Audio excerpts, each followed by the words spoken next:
Alright, so I wanted to make a little bit more of an in-depth video about things like the Moeller technique. Not only the Moeller technique, but just basically the concept of being able to do a double stroke without having to work too hard. When you're either playing on your practice pad or on the drum set, being able to develop the snap technique, finger motion, arm motion, wrist motion. So I'm going to go over kind of a lot of things today. I think it's going to really shed some light on things that you might be interested in and things that can, possibly make your drumming better. Because I know that a lot of the things that I've learned over the years, some of the stuff I took with me and really used it, and some of the stuff I was like, it wasn't necessarily something that really worked for me. So this might be stuff that works for you. It could be also stuff that you just take and you just throw it to the side, or maybe you use it later on and it's a little bit too advanced for right now, or you're already doing this stuff, you're doing this stuff already and it's just kind of like reinforcing stuff that you already know. So anyways, I think I'm going to go ahead and get started. So, first thing I wanted to talk about was kind of like how you position yourself behind either the practice pad or the drum set. Some things you can do to kind of like be really comfortable when you sit behind the practice pad. I know for me, I like to have the snare higher than the tops of my legs, right? So that I'm not, when I'm playing, whatever I'm playing, double stroke or whatever, single stroke, just going through some rudiments.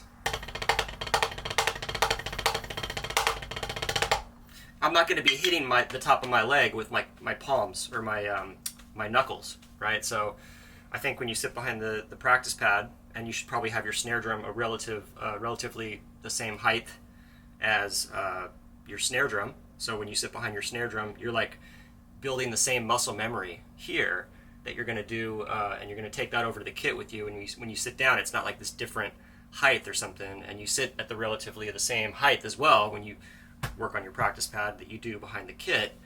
And that way, whatever you work on over here, hopefully that will transfer over a little bit easier to the drum kit. So anyways, making sure that you're not sitting too low. Probably higher is better, because then you're just allowing the stick to, you can drop the stick at that point. You're getting above the surfaces that you're playing on, right? So having said that, I think probably the most important thing that really I learned to help with developing double bounce technique is basically just, allowing the stick to do what it naturally wants to do, which is the stick wants to bounce if you let it. You know what I mean? So you have, the stick naturally just wants to bounce. All I'm doing is putting it in motion, and then I'm kind of like pushing it down, and it's just bouncing back up, and I'm controlling that motion. So it's kind of like dribbling a basketball. That's why I kind of like do that demonstration. And a lot of it has to do with, where you're holding the drumstick. So you want to make sure that you have a good fulcrum. The fulcrum is going to change depending on what you're doing. A lot of times my fulcrum is between my middle finger and my thumb. And then sometimes if I'm doing like really fast double strokes or something, it's going to be more kind of between my index finger and my thumb. Pointer finger and the thumb, right? But anyways, and then, it's like how far you hold the stick back. That's totally custom, totally depending on what your preference is. I like to leave a little bit of the butt end of the stick kind of sticking out, right? So that way I can let the stick do the work for me as far as like reaching, right? So I don't want to like choke up on the stick too much, because then stick doesn't even want to return to the surface if I do that. And then I don't want to hold it too far back, because then it's top heavy and it's not going to bounce that much. So you find where that stick bounces the freest, and then now all you're doing is really just kind of like putting the stick into motion. And you have a lot more control over the stick too, because you're in a position where the stick already wants to bounce, and all you have to do is control the stick with either your finger motion or your wrist motion, or the Moeller technique, I guess, would be something that a lot of people kind of like say, oh, that's not Moeller technique, or that is Moeller technique. And I think the easiest way that I could describe something like Moeller technique is you're throwing the stick into motion, right? You're allowing the stick to do what it already wants to do, which is bounce. So I'm coming down, right? I'm kind of moving my leg out of the way. So I wouldn't normally sit like this. And this is just a general demonstration. When you get faster with this motion,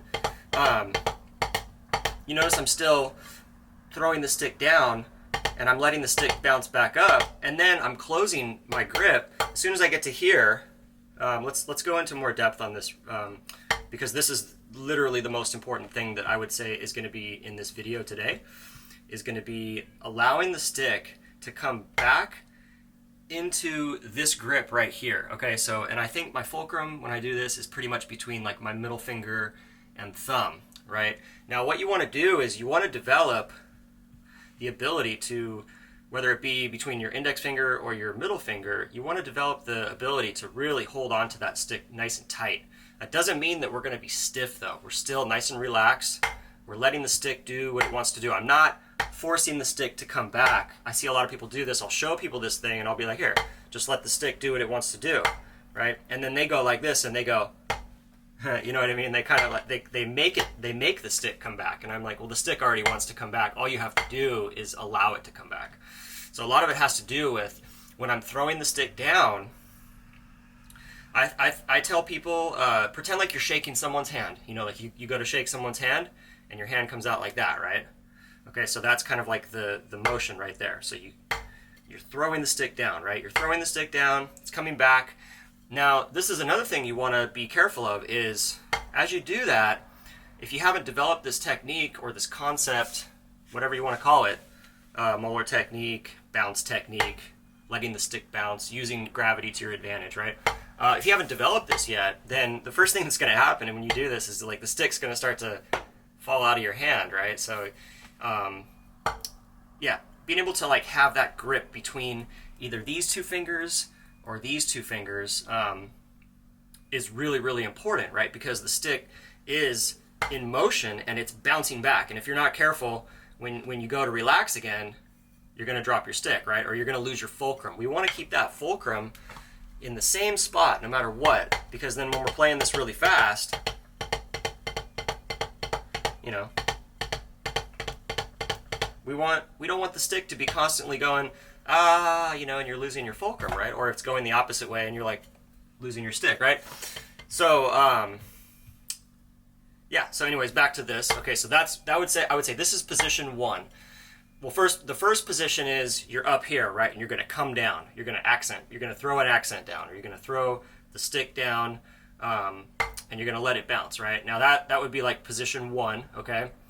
And then position two is we have to get back up to here again, right? Because we want to be able to do this consecutive motion here. We want to be able to do consecutive motions and be able to just do it constantly, repeating it, right? Without having to reset too much, right? So the way that you do that is from here.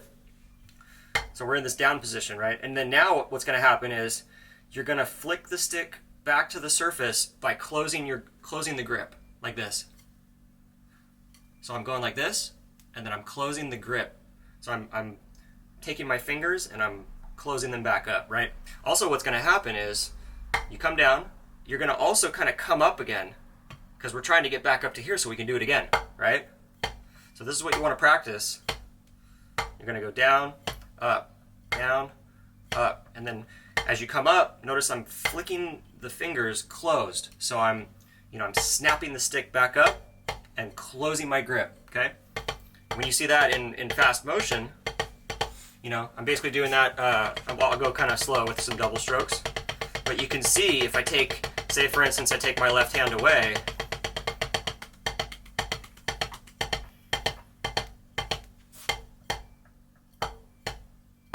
I'm just doing that same motion. It's not like I'm going like this every time I do a double stroke. You know what I mean? Like it's not going to be that drastic of a motion because you can't, if you're playing, you know, at high tempos and you're trying to do 30-second notes or whatever, 16th notes or 30-second notes, the stick is not going to have time to come all the way back here and come back here again. You know what I mean? So this is one thing to take into consideration is like the things that I'm showing you. This when I really am showing you the motion, it's kind of like an over-exaggerated example of kind of like what you're going to really do when you put this into context with, when you try to do a double stroke drum roll at fast tempos, right? Or even at slow tempos. You want to be implementing this this technique, right? So, and that's what I'm doing when I'm doing a double stroke roll, right? Whether it be, slow to like a little bit faster, right? Or even all the way up to like super fast tempos, right? So the same thing goes for when you're playing a paradiddle. You're going to use the same motion. You notice I'm throwing the stick down and I'm letting the stick bounce back up, right? Or like a paradiddle diddle, you're going to do the same thing. Anything that has a double in it, right? Okay. Okay. So that kind of is really the meat and potatoes of this video, right? This is the most important thing that I would say to take away with you. Now, there's a lot that goes into that, though. You want to think about developing finger technique, right? So the way that I develop my finger technique is, well, let's talk about my normal grip. My regular grip that I use all the time, with some exceptions, depending on what I'm doing on the kit or on the practice pad. My normal grip is going to be more like, I think of it like the roof of the house. I make like a V, right? And my palms are face down, not in this position right here, but, think of it like if you were to, when you look at a boxer, the way that the boxer punches, they don't punch like this. You're gonna damage, you're gonna hurt yourself if you punch, like this. You don't punch like that. You punch like this. And I'm not saying to go punch people, right? This isn't a video about punching people, right? But anyways, it's the same kind of like, if you just put drumsticks in your hands and you go like that, there's your regular grip, your standard match grip, right? Okay, so that's the way I play.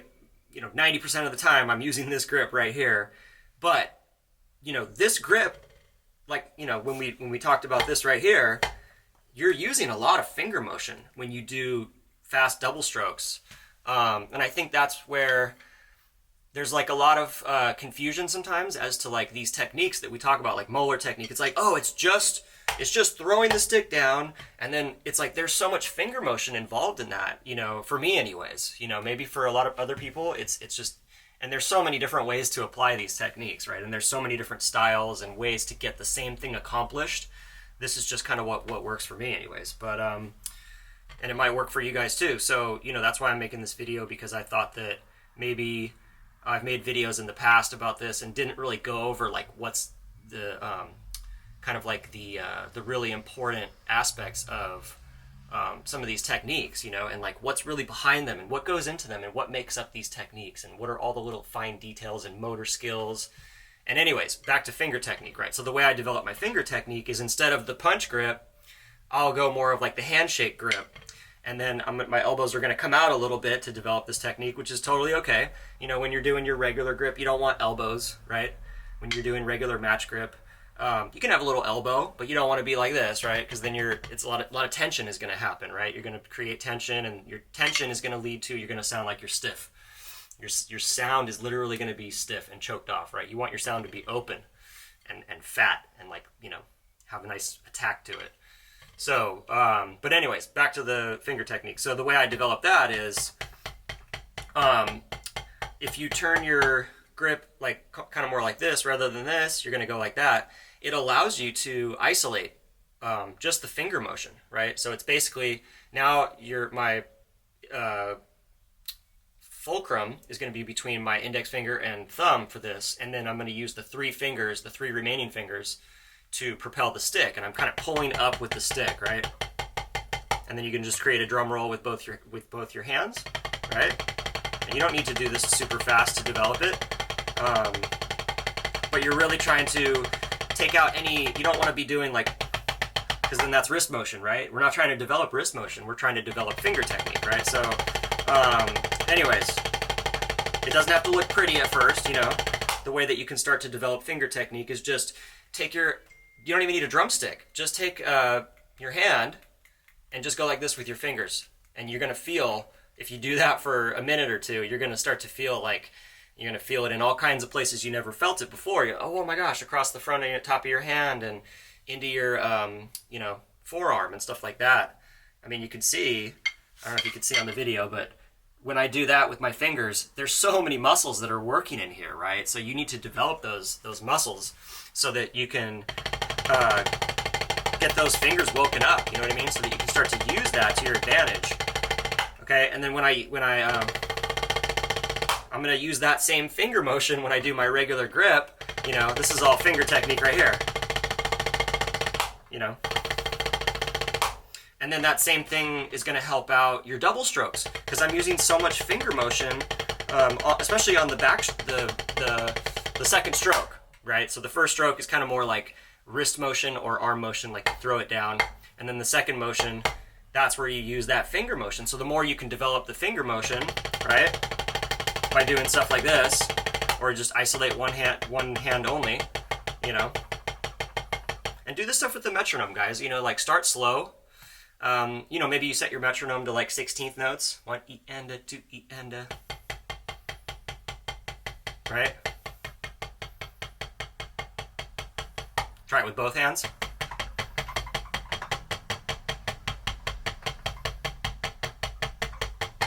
Okay.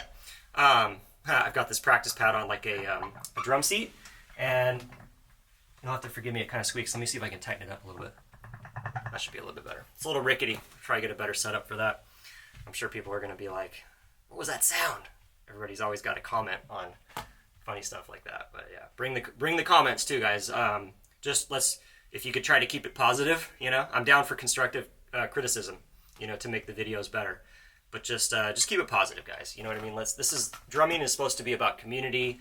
We're trying to I'm trying to help other people, and I have been helped by so many people in the drumming community, and people have shared the knowledge with me to help me develop my skills, right? So I try to really give that back and as best that I can, but I'm not perfect, right? So there's a lot of things that I'm still working on, and there's a lot to learn. You never stop learning with this instrument, right? It's really difficult. So but it's a lot of fun, and I love doing this, and you know, I've started to kind of do more of these videos, and it's kind of an experiment, so you know, bear with me on this, but hopefully you learned something from it. Anyways, let's go back to the meat and potatoes of the video, right? So developing finger technique, like I said, a really good thing. Also, now let's talk about the wrists, okay? And then we'll also talk about arm motion as well, okay? So let's go to the wrists. I'm kind of going in backwards motion here. Normally you would start out with developing arm motion and then wrist motion and then finger motion, right? So I'm going fingers,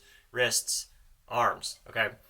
Back to wrist motion. Okay, so what we want to do with wrist motion, because there's so much that goes into making that really, really smooth, doing 2 consecutive strokes and bouncing the stick. There's also a lot of wrist motion involved in that, right? Because we're using our wrists. Wrist motion is probably the most important thing that you can develop as a drummer, you know, because it's like that's where you have so much power, speed, and control, right? And finger technique is really important too. And also arm technique, right? So it just helps to have a smooth sound to develop all of these muscles. But anyways, so back to how you develop wrist motion. This is really something that kind of like helped me a lot too, was working on wrist snap technique. Okay, so there's 2 things that I'm going to talk about right now.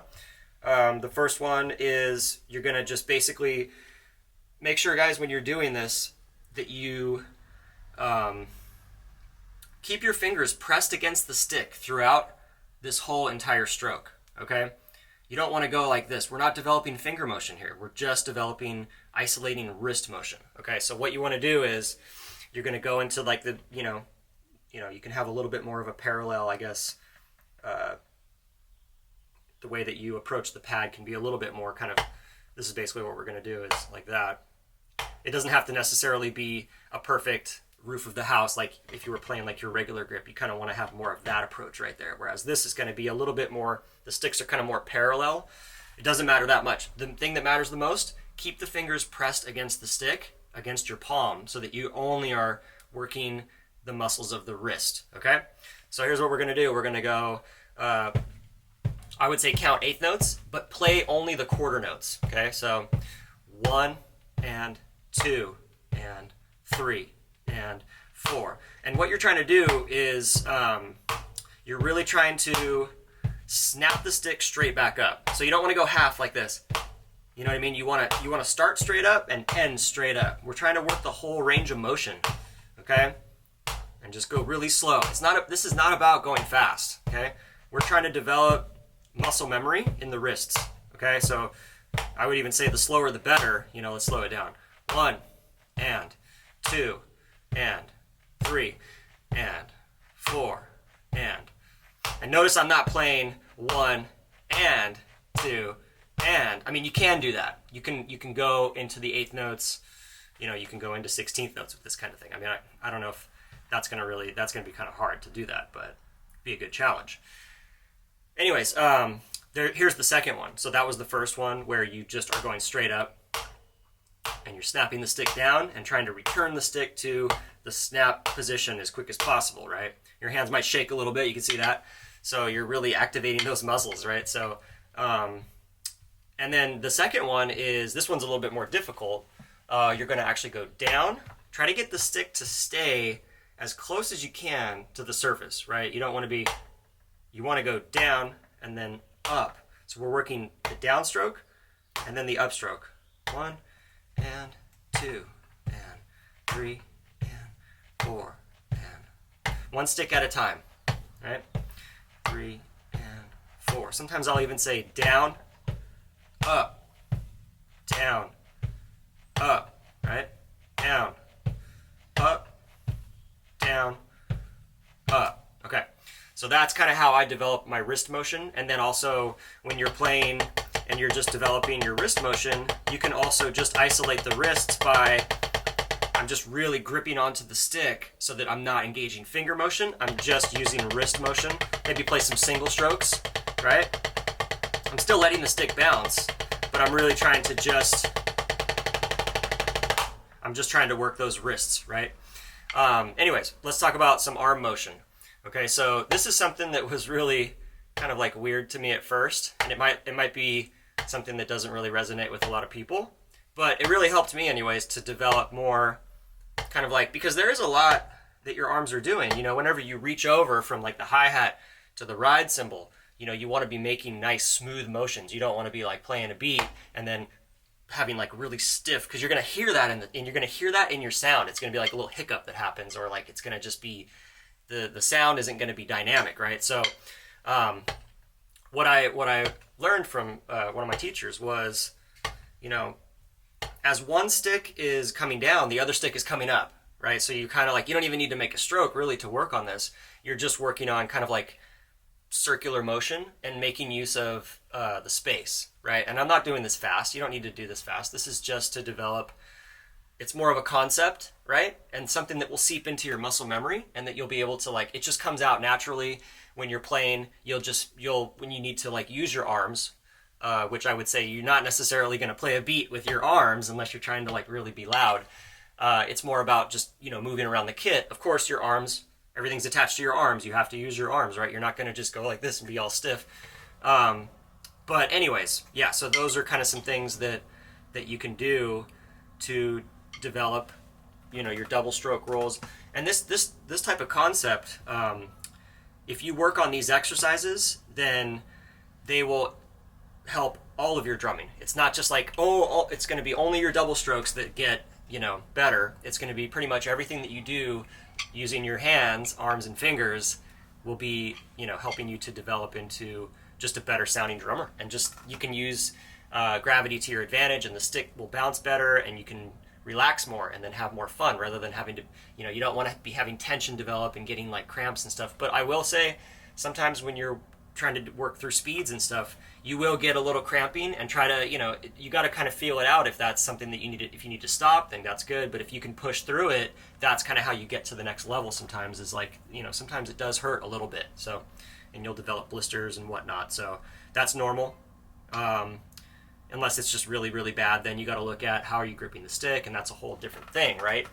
Let me leave you guys with one more thing that you can work on to develop the double stroke. Okay, so this is a marching band like exercise, and you can hear marching bands doing this exercise when they're practicing all the time, right? So it's really simple. The rhythm is going to be like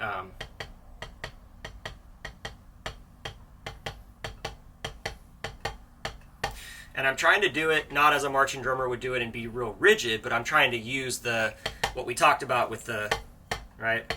So I'm going to go down, up, down, up, down, up, down, up, down, down. The last 2 strokes, I just play them as down strokes, so all wrist motion. But the other ones, I'm using that,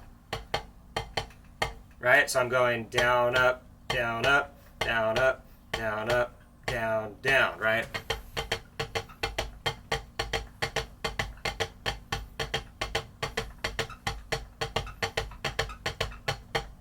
Okay, so that's a really, and you can do that at varied speeds, and that's a really good way to kind of like test if you're using this technique properly, because you don't want to be going down, down, down, down, down, down, down, down, down, down, unless you're trying to develop a certain technique, and that's fine. You know, it just depends on what you're trying to work on.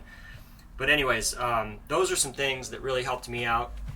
I'm gonna make some more videos as things kind of come. I have so many exercises. I wish I could think of them all right now, but I have to like go over some other stuff. And as I am demonstrating this to my students and stuff, I always get ideas about, oh, I want to make a video on that. So there's more to come. I'll definitely have, this isn't the last one. So anyways, I hope you guys liked it, and you can use some of this to your advantage. And let me know how you guys liked it. And good luck with all this stuff. And just take your time with it. Sit with it for a while. You might take steps back before you take steps forward, and that's fine. Just keep at it, and just maybe watch the video a couple times so that you can really internalize what the things that I was talking about are, and rewind the video if you have to, or put it in slow motion if you're trying to really look at like the motions that I'm doing and stuff like that. So anyways, thanks guys.